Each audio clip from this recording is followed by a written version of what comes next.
बिस्मिल्लाहिर्रहमानिर्रहीम, अस्सलाम वालेकुम, वेलकम टू लिटरेचर ऑनलाइन। आज हम करने वाले हैं हिस्ट्री ऑफ इंग्लिश लिटरेचर। और हिस्ट्री स्टार्ट होती है इंग्लिश लिटरेचर की एंग्लो सैक्सन पीरियड से। तो एंग्लो सैक्सन पीरियड जो है वो 5th सेंचुरी से स्टार्ट होता है और ये रहता है 1066 सेंचुरी तक, जब नॉर्मन्स जो हैं वो फतह कर लेते हैं, ठीक है, टिल नॉर्मन्स कॉन्क्वेस्ट। ये एंग्लो सैक्सन पीरियड को हम ओल्ड इंग्लिश पीरियड भी कहते हैं, क्योंकि ये जो लिखा गया है वो ओल्ड इंग्लिश लैंग्वेज में लिखा गया है।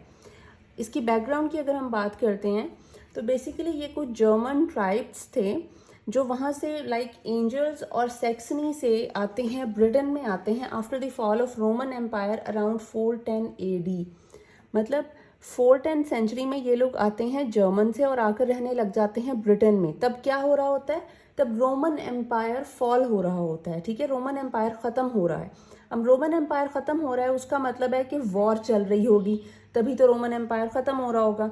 And the breaking up of Roman Britannia into several separate kingdoms of religious conversions and after the 790s of continual battles against a new set of invaders, the Vikings। अब क्या होता है, जब Roman empire जो है fall हो रहा होता है तब वहाँ पे वॉर चल रही है।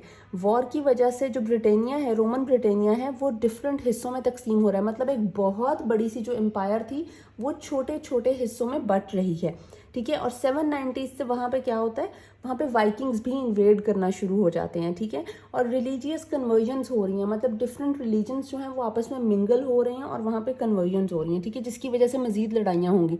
जो शुरू से लड़ाइयाँ होती रही वो काफ़ी ज़्यादा रिलीजियस बेसिस पे होती रही हैं, या फिर कुछ ना कुछ जब आप जो है वो लाइक चोरी वगैरह करने आते थे, ठीक है, जैसे वाइकिंग्स जो हैं वो उन्होंने एक्सप्लोर करना शुरू किया। अच्छा, अब इनको एंग्लो सैक्सन हम कहते हैं, तो सैक्सन्स क्या हैं और एंजल्स क्या हैं।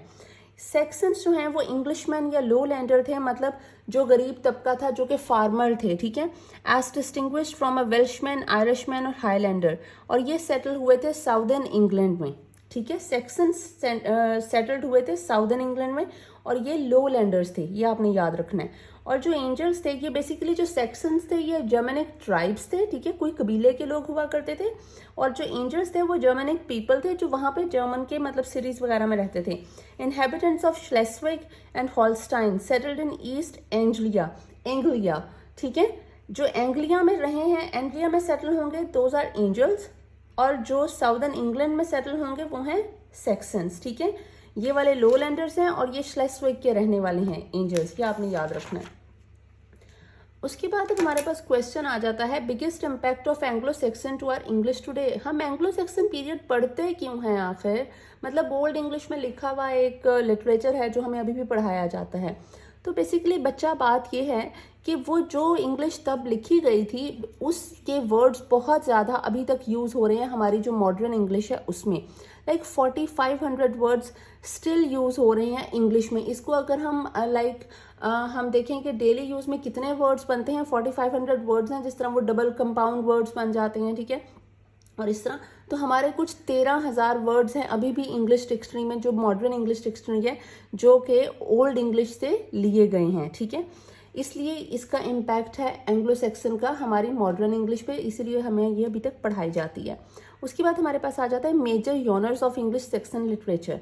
तो बेसिकली ये लिखी गई थी, हीरोइक पोइट्री उस दौर में बहुत ज़्यादा लिखी गई थी, रिलीजियस पोइट्री लाइक सर्मन्स वगैरह लिखे जाते थे, एलिजीज लोगों की डेथ पे जो पोइम्स लिखी जाती हैं वो लिखी जाती थी, और प्रोज लाइक लीगल डॉक्यूमेंट्स और जो हिस्टोरिकल चीज़ों को लाइक वो प्रिजर्व किया जाता था, हिस्ट्री लिखी जाती थी, वो भी प्रोज में शामिल होती थी। तो ये जॉनर्स हैं जो हमारे लिखे गए हैं उस दौर में। इसके थीम क्या थे, जो लिखा जाता था वो किस थीम पे बेसिकली जो है वो कंप्राइज होता था। तो ऑनर, उस वक्त के लोग जो हैं वो ऑनर पे लिखते थे, जनरॉसिटी पे लिखते थे, यूनिटी पे लिखते थे, ग्लोरी पे लिखते थे, रिलीजन पे लिखते थे। मतलब ये वो चीज़ें हैं जो बहुत ज़्यादा ग्रैंडर को रिप्रेजेंट करती हैं, ठीक है, बहुत ही आला वरफा किस्म के थीम आप कह सकते हैं, ठीक है। ये जो आप कह लें कि ये प्यार मोहब्बत इश्क और ये लस्ट और ये वो उस किस्म का कुछ इधर नहीं था, ठीक है। अब works of Anglo Saxon period जो बहुत ज़्यादा फेमस हैं एंग्लो सेक्सन पीरियड के वर्क्स, वो सबसे ज़्यादा फेमस जो है वो हमें बताया जाता है वो बेओवल्फ है, जिसको नेशनल एपिक ऑफ ब्रिटेन का स्टेटस भी दे दिया गया है बेओवल्फ को, ठीक है। उसके बाद कैडमन्स हिम है, हिम आपको पता है रिलीजियस पोइम होती है, ठीक है। बीड्स डेथ सॉन्ग है, ये एलिजी हो गई, ठीक है। द वाइफ्स लेमेंट है, ये भी आपकी पोइट्री होगी, ठीक है। ये आपके 4 जो है बहुत इंपॉर्टेंट वर्क्स हैं एंग्लो सेक्सन पीरियड के। अब इसकी हम बात करते हैं की कैरेक्टरिस्टिक्स इसकी क्या हैं। तो की कैरेक्टरिस्टिक्स एंग्लो सेक्सन पोइट्री की, सबसे पहले तो इसमें क्रिश्चियन आइडियल्स की बात की जाती है।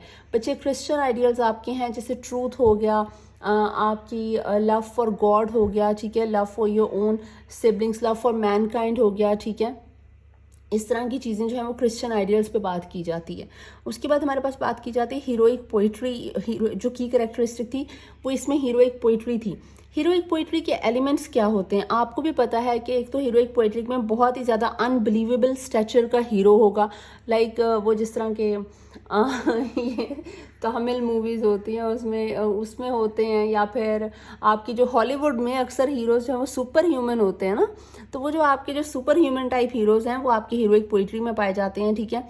Deeds of super human strength, उसके पास ऑब्वियसली सुपर ह्यूमन पावर्स होंगी, कोई डीड्स वो इस तरह से करेगा, कोई आम इंसान वो तसव्वुर भी नहीं कर सकता कि मैं ये कर दूंगा, इतनी बड़ी कुर्बानी दे दूंगा, ठीक है। फॉर्मल और एलिवेटेड टोन होती है उसमें, और इन्वॉल्व सुपर नेचुरल एलिमेंट लाजमी होता है आपकी एपिक में या हीरोइक पोइट्री में, ठीक है।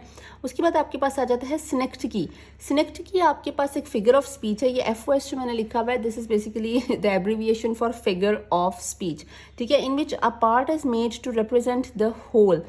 एक चीज़ पे हम बात करते हैं, जिस तरह मैंने यहाँ पे लिखा है, मतलब आप पूरी चीज़ को रिप्रेजेंट करने के लिए सिर्फ उसके एक हिस्से के बारे में बात करोगे। इंग्लैंड लॉस्ट बाय 6 विकेट्स, ठीक है। तो England is basically I am talking about England cricket team, ठीक है। मैंने पूरी इंग्लैंड क्रिकेट टीम लिखने की बजाय सिर्फ इंग्लैंड लिख दिया, दैट्स कॉल्ड सिनेक्टिकी, ठीक है। जिस तरह हम कार की बात करने के लिए हम अक्सर व्हील्स कह देते हैं, ठीक है, इस तरह से हम लोग वो इंग्लैंड पे कह रहे हैं यहाँ पे। Metonymy when a word is associated with something that is used to refer to the thing itself, ठीक है। हम एक पूरे जिस्म की बात करने के बजाय तो हम जो है वो उसकी सिर्फ एक हिस्से की बात करें। जिस तरह क्राउन जो है, क्राउन रिप्रेजेंट करता है मोनार्की को, ठीक है, स्टेट को।